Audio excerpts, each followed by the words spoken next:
Hello everyone, welcome to the fertile classes guys. Today I am going to discuss about the very important current affair topic guys. This is the most important thing, right? So guys, I am going to discuss this is the most important thing, right guys? And cooperative banks come under the Safari Acts Supreme Court.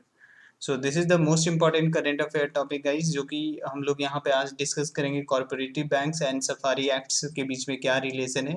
तो ये सारा चीज़ हम लोग आज discuss करने वाले हैं, right. And जो भी स्टूडेंट किसी भी टाइप के कम्पिटिटिव एग्जामिनेशन की तैयारी कर रहे हैं तो ये चैनल उनके सारे बच्चों के लिए बेनिफिशियल है, चाहे वो यूपीएससी एस्पिरेंट्स हो या फिर railway bank, SSC, CDS, CAT, NDA, क्योंकि यहाँ पे math, GK, GS, current affair सारा चीज़ आपको पढ़ाया जाता है, right? And I hope you all are staying home and stay healthy guys. If you want to beat the covid-19 and if you want to protect your family, your community and society, so please stay home and stay healthy and follow the guideline issued by the WHO and the state government as well as central government. And this is presented by me आशीष से।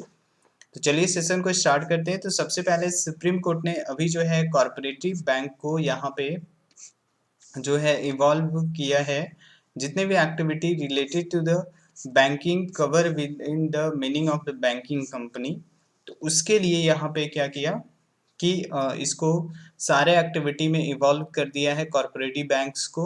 और parliament जो है वो क्या करता है, एक तरीके से पार्लियामेंट एक लेजिस्लेटिव कॉम्पिटेंस है जो प्रोवाइड कराता है कि प्रोसीजर कोई भी लोन जो होता है सफारी एक्ट के अकॉर्डिंग वो क्या करेगा, सिर्फ और सिर्फ प्रोसीजर बताएगा कि किस तरीके से आपको लोन जो है वो रिकवर करना है, राइट। तो इसके बारे में ये जो है सुप्रीम कोर्ट का बहुत बड़ा जो है यहाँ पे जो है फैसला आया है कि सुप्रीम कोर्ट ने ऐसा बोला कि कॉर्पोरेटिव बैंक्स का जो भी एक्टिविटी था वो बैंकिंग से रिलेटेड है और वो आपका बैंकिंग कंपनी का के अंदर ही आता है, राइट। अब इशू आखिर ये आया कब, तो जो भी बहुत सारा जजमेंट आया जैसे हाई कोर्ट का ये सारे इशू पे, जैसे कि चाहे कॉर्पोरेटिव बैंक्स हो उसको हम लोग क्या कह सकते हैं, बैंक कह सकते हैं, फिनेंशियल इंस्टीट्यूशन कह सकते हैं under the banking regulation act 1949 के तहत। तो ये किसके द्वारा जजमेंट आया था, सुप्रीम कोर्ट के द्वारा। दूसरा एक और आया था जजमेंट, मतलब हाई कोर्ट के द्वारा आया था।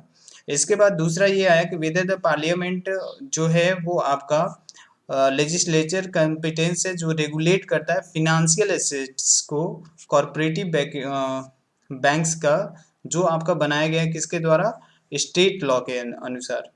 तो इस पे जो है यहाँ पे सुप्रीम कोर्ट को सामने आना पड़ा और ये डिसीजन देना पड़ा, जो सुप्रीम कोर्ट का जो है मतलब जो हाई कोर्ट का डिसीजन पे जो भी कंफ्लिक्टिंग डिसीजन था तो उसके लिए।